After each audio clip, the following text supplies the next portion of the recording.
Aadmi party പൂർണ്ണമായും തകർച്ചയുടെ വക്കിലാണ്. ദില്ലിയിൽ ഛിന്ന ഭിന്നമായി പോകുകയാണ് അവർ. നിയമസഭാ തെരഞ്ഞെടുപ്പിലുണ്ടായ വലിയ തോൽവിക്ക് പിന്നാലെ രാജ്യ തലസ്ഥാനത്ത് സമ്പൂർണമായും പാർട്ടി പരാജയപ്പെട്ടിരിക്കുന്നു. വീണ്ടും ഇതാ ഒരു തിരിച്ചടി വന്നിരിക്കുന്നു. 13 പാർട്ടി കൗൺസിലർമാർ രാജിവെച്ച് പുതിയ പാർട്ടി പ്രഖ്യാപിച്ചിരിക്കുകയാണ് ദില്ലിയിൽ.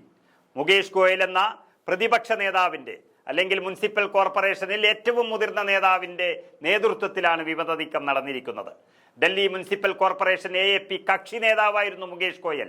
ആ ഗോയലിന്റെ നേതൃത്വത്തിൽ കൗൺസിലർമാർ ഇന്ദ്രപ്രസ്ഥ വികാസ് പാർട്ടി എന്ന പേരിലാണ് പുതിയ പാർട്ടി പ്രഖ്യാപിച്ചിരിക്കുന്നത്.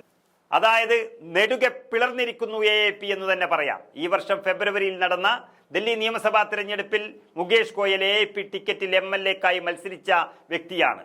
പരാജയപ്പെടുകയായിരുന്നു. കഴിഞ്ഞ മുനിസിപ്പൽ തെരഞ്ഞെടുപ്പിന് മുൻപ് കോൺഗ്രസ് വിട്ട് ആം ആദ്മി പാർട്ടിയിൽ ചേർന്ന പ്രമുഖ നേതാവാണ് അദ്ദേഹം. ഇപ്പോൾ പുതിയ പാർട്ടി രൂപീകരിച്ചിരിക്കുന്നത് അദ്ദേഹത്തിന്റെ നേതൃത്വത്തിലാണ്.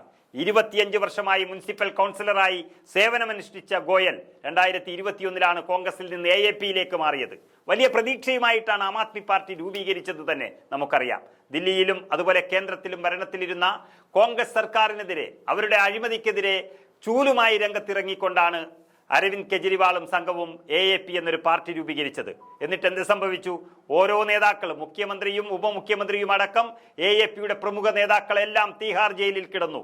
അഴിമതിയുടെ പേരിൽ തന്നെ. അഴിമതി തുടച്ചു നീക്കാൻ പോയവർ അഴിമതി കേസിൽ ജയിലിലായതോടെ ദില്ലിക്കാർക്ക് ആം ആദ്മിയെ വേണ്ടാതെയായി. ആം ആദ്മി പരാജയപ്പെട്ടത് മാത്രമല്ല, ഓരോ അധികാരങ്ങളും അവർക്ക് നഷ്ടപ്പെടുകയാണ്. പഞ്ചാബിലും സ്ഥിതി മറ്റൊന്നല്ല. അവിടെയും അഴിമതി കൊണ്ട് തകരുകയാണ്.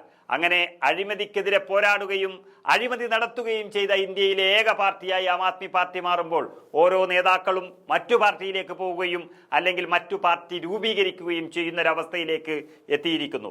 അരവിന്ദ് കെജ്രിവാളും അദ്ദേഹത്തിന്റെ പാർട്ടിയും ഇന്ത്യൻ രാഷ്ട്രീയത്തിൽ നിന്ന് തന്നെ നാമാവശേഷമാകുന്നതിന്റെ സൂചനകളാണ് ഇപ്പോൾ പുറത്തു വരുന്നത്.